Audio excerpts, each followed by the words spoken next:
নমস্কাৰ আজি আমি ফটোশ্বপ 7ত কেনেকৈ পাছপোৰ্ট ফটো সাইজ বনাব পাৰি সেইটো আমি ইয়াত শিকিম।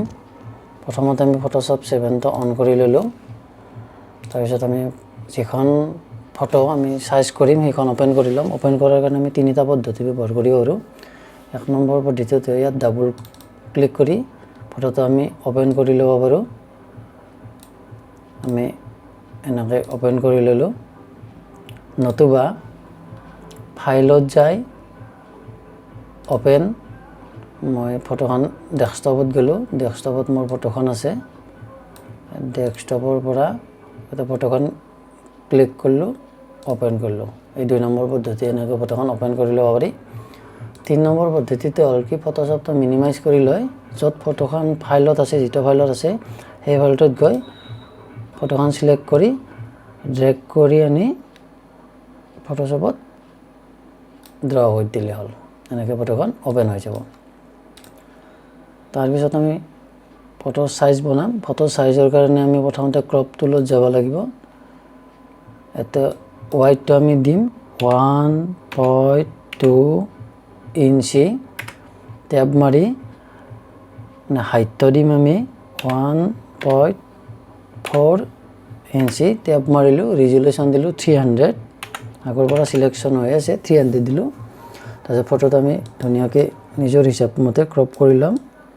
ধুনীয়াকৈ ক্ৰপ কৰি ল'ব। এতিয়া মই এনেকৈ ক্ৰপ কৰি ল'লোঁ, এণ্টাৰ দিলোঁ। ফটোটোৰ আমি ব্ৰাইটনেছটো অলপ বঢ়াই ল'ম। ব্ৰাইটনেছটো বঢ়াৰ কাৰণে আমি ইমেজত গ'লোঁ, এডজাষ্টমেণ্ট গ'লোঁ, ব্ৰাইটনেছ এণ্ড কণ্ট্ৰাষ্টত গ'লোঁ।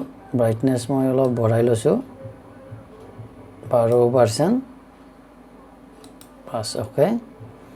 তাৰপিছত আমি ফটোটোৰ এটা বৰ্ডাৰ দিম। বৰ্ডাৰ ৰেক্টেংগল টুল, ইয়াত ৰেক্টেংগল টুলটো ল'লোঁ, চিলেকশ্যন কৰি ল'লোঁ। ফটোৰ মাজত ক্লিক কৰিলোঁ,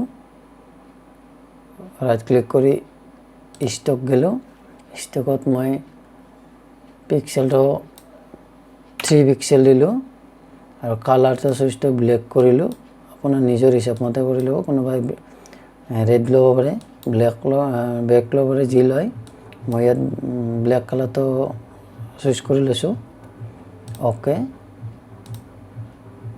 ইয়াত বৰ্ডাৰটো আহি গৈছে। এতিয়া ফটোটো প্ৰিণ্টিং কৰাৰ কাৰণে আমি এটা যেতিয়াকৈ আমি A4 সাইজ পেপাৰত প্ৰিণ্টিং কৰিম তাৰ কাৰণে আমি এটা পেপাৰ সাইজ ল'ম।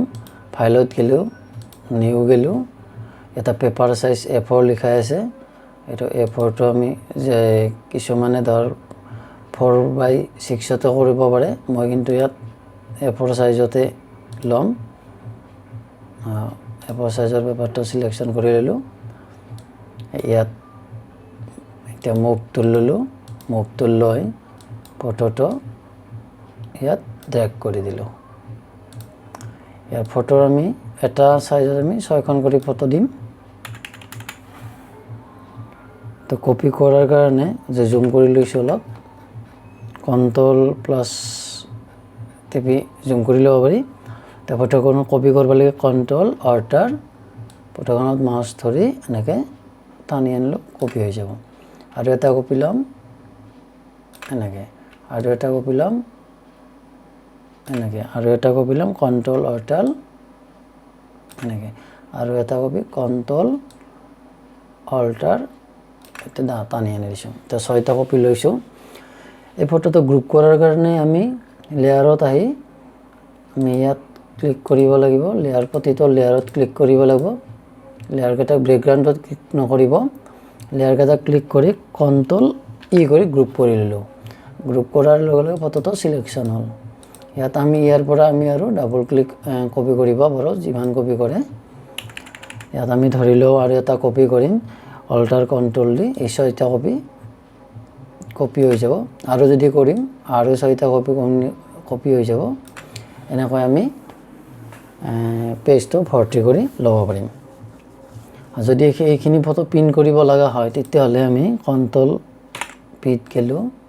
Ctrl+P যাই আমি পেজ ছেটআপত গ'লোঁ। পেজ ছেটআপটো যিটোকে A4 সাইজৰ পেপাৰ লৈছোঁ আমি পেপাৰটো A4 সাইজ কৰি দিম।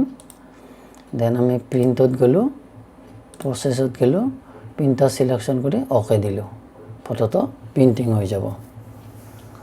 এনেকুৱাকৈ ফটো পাছপোৰ্ট সাইজৰ ফটোটো আমি প্ৰিণ্ট কৰি ল'ব পাৰোঁ। আজিলৈকে এইখিনি, ধন্যবাদ।